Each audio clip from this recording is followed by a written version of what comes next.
let's begin. Today's topic will be on Midwood, the Midwood condo. Why? Because this so-called poster just came out from our company, which is stating every month, the top 5 best-selling project, which are they? And then if we take a look at this, obviously last month the star was the Pasir Ris 8, followed by Normanton, Midwood, Sengkang Grand, Park Clementes. So the one that actually caught my eye was not this, or this, but this one, Midwood.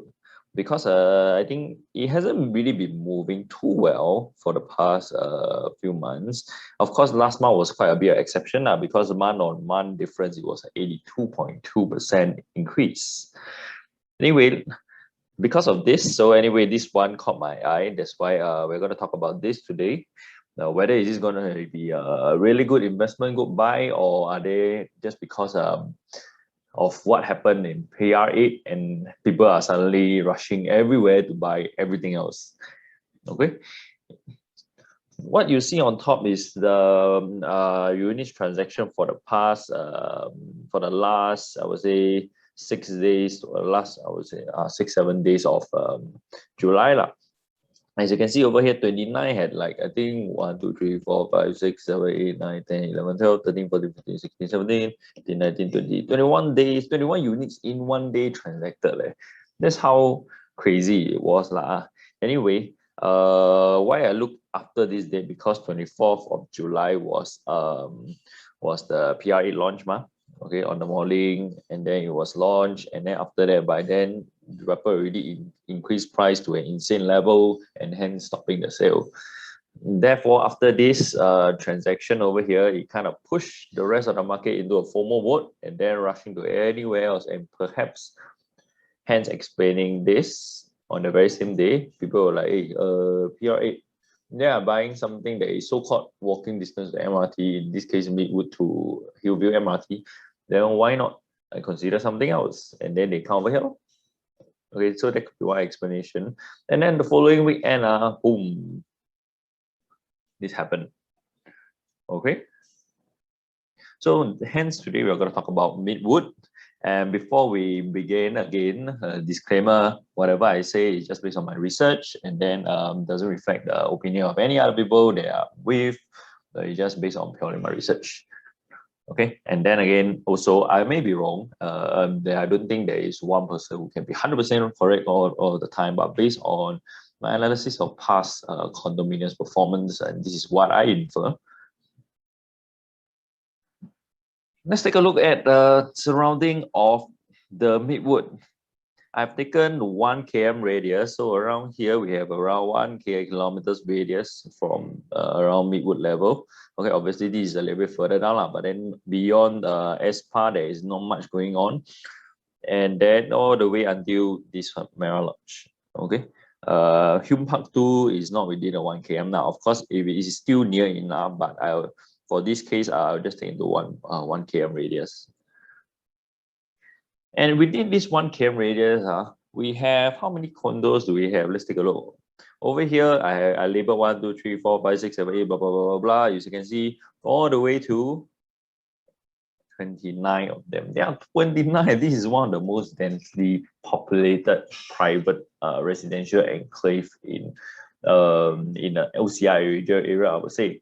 Remember the last time I was talking about Canberra. Canberra is more of a newer estate that is more recently populated very fast, whereas Hillview has been populated since quite a while ago, starting from these few condos over here, okay, around that period of time. And for your information, these guys are on freehold piece of land. That means they do not have to worry about lease decay or any other thing else.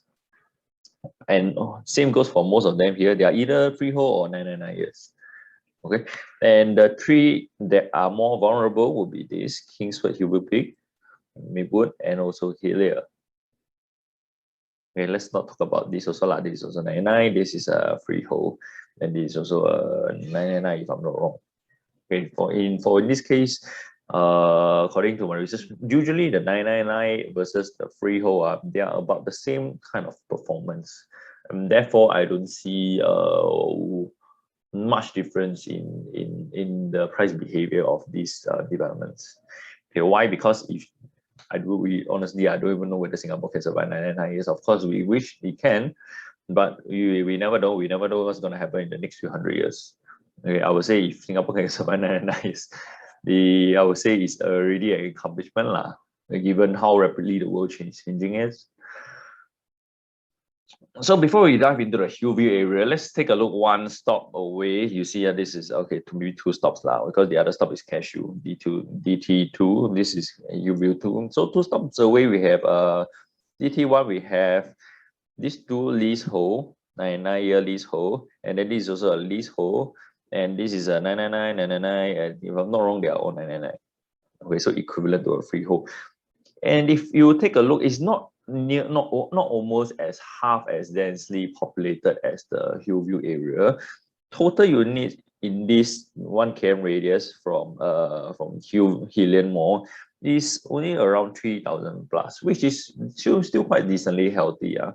But the fact is that we have one concern over here, which is this guy, and this guy, and this guy, and this guy. Why? Because they are, remember, sitting on 99 years land. So that means if you have to pull a comparison, these guys will always be the king of the area because they are not a small development. They are huge, and then they are on almost freehold land, and hence they will always have a significant advantage over a 99-year guy. Okay, let's take a look. Like I said, Hazel Park, we pull out one, and then Bukit 828 is freehold, but it's a much smaller piece of land over here. I also put out May Springs 9999. So let's take a look at two different types of 99 years. One is quite old already, 20 plus years. The other one, I'm like less than 10 years.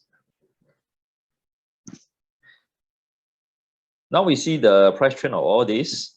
May Springs for the past, I would say 10 years, has been pretty much flat. That means if you add in your running costs, example, your interest rates, and then your buyer's stamp duty, your legal fee, your agent fee, and then your maintenance fees, everything, definitely May Springs is running a loss.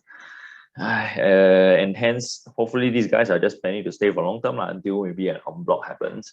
Then again, en bloc is not that easy because you have hundreds of owners coming into the area, and then there are always people with very different opinions, and hence en bloc is not as straightforward as it is, because not everyone is motivated by making more money.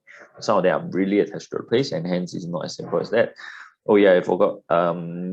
Generally these developments are quite comparable, I would say. 500 plus, 300 plus, 800, 600 plus, 600 plus. So quite similar except for this guy. Let's take a look again. Then we zoom into the next 99 guy, which is the Tannery, a little bit older. Tannery hasn't been doing well on the downtrend, even though you remember the supply in this area is only 3725. Remember the past few examples we talked about was the threshold, the saturation point is is around 5,000, I would say 5,000 units before an area gets saturated, and then very hard for price to go up drastically. Next one would be Hillian. Hillian managed to go out a little bit, hit this point, and then drop again. Let's take a look at the TOP period was 2017. So TOP period was around this period. So this is probably the TOP effect. And then 2018, there was a resale market boom, and then it crashed down again. The other one will be Bukit 828. Obviously, freehold doesn't mean it will do well because of a lot of factors like the land size, blah, blah, blah.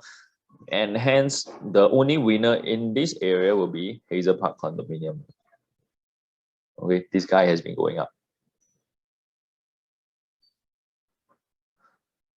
Now, based on the price performance of what we see just now, I think you can see the concern is that once you got a freehold guy or 99 guy in the area, it pretty much affects your new 99 years coming in.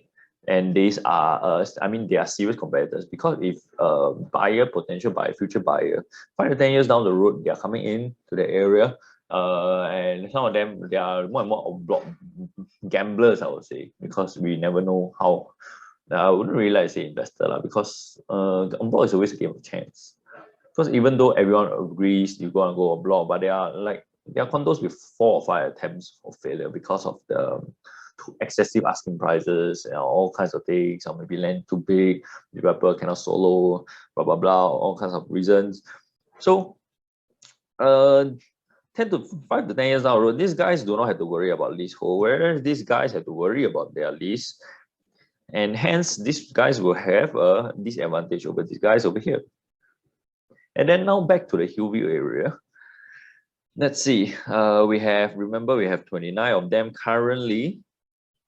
Okay, as you can see over here, these are all within 1 km radius. That means they can be alternative to your future buyers as well next time. And hence, I went to dig up all the numbers for the condos in the area, how many are there, and then we added up in this chart, in this area, this immediate area around Midwood, we have 2258 already.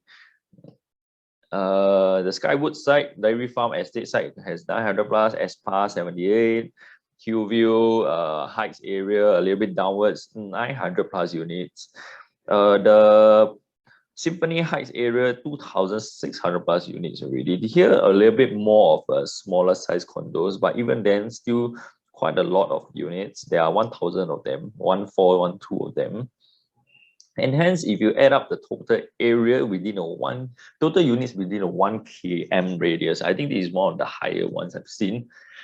8,214 units. Okay, why I use this? Because this is the 1 km radius over here, the brown line. So anyway, let's not talk about that. So you can see over here, 8,214 units. Whereas we remember the Tampines area, we have 5,000 plus. And then Tapestry was already experiencing quite a bit of stagnancy. The other one will be Hazel Park just now is only 7,300 plus units, and then they are really experiencing quite a bit of trouble. Okay, and that is not all. Let's see, this piece of land over here, you realize this is where Midwood is sitting in. So this is Midwood. Okay, and then so other than Midwood, you have this piece of land, then you have this whole big piece of land. What are they going to be for? Okay, in case you haven't realized, there are still quite some land available in that area. If you zoom into the street directory, you will notice these are quite a bit of size. Midwood is like half of this, which is like 1, 2, and then this can be another one by itself, 3, and then 4. And this could be another one, 5. So there may be a chance of 5 more condominiums coming up. Why I would say 5? Because if you take a look at the master plan, these are always residential zoning. You have a potential, maybe even more than 5, I would say. Okay, maybe 1. Midwood is like this size, so 2, 3, 4, 5. Okay, and then 6. You got 6, maybe 6 potential condos coming up. And these are plot ratios similar to Midwood. That means these are going to be a future competitor. There will be people who say, hey, TT, but they are future condos, they are going to be launched higher than you, right? And hence they will pull up your price, right? This may or may not be the case because it really depends on factors. Then again, like supply, because if there are too many competitors in the area, they have a lot of choice. It doesn't mean that it will come to you. Okay, for example, the CCR area, that's why a lot of people, like I mentioned, they think that CCR is undervalued, but because of the huge amount of supply, and hence it is very hard for CCR as a whole to rise up, even though yes, it is considered undervalued. OCR prices are very close to CCR, I would say within 500-600 PSF. But then again, because of supply factors, a lot of people rather not go into the CCR, they will come into RCR. Or maybe even OCR.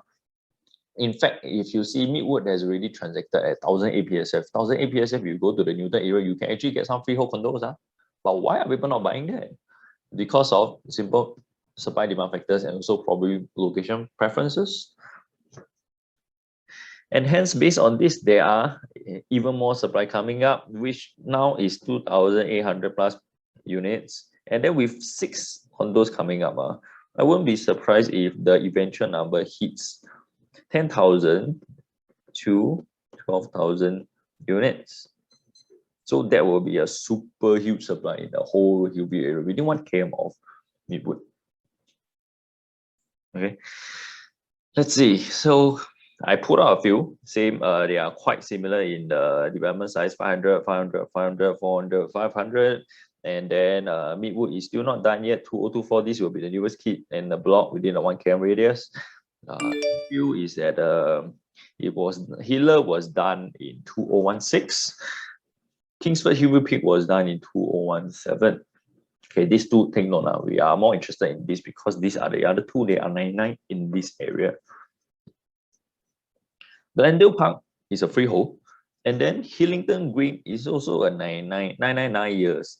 So number of unit size, they are pretty much the same. Of course, these two are much older, 10 plus years older than these two, and hence by the time this is built, they are going to be about 20 plus years more than Midwood.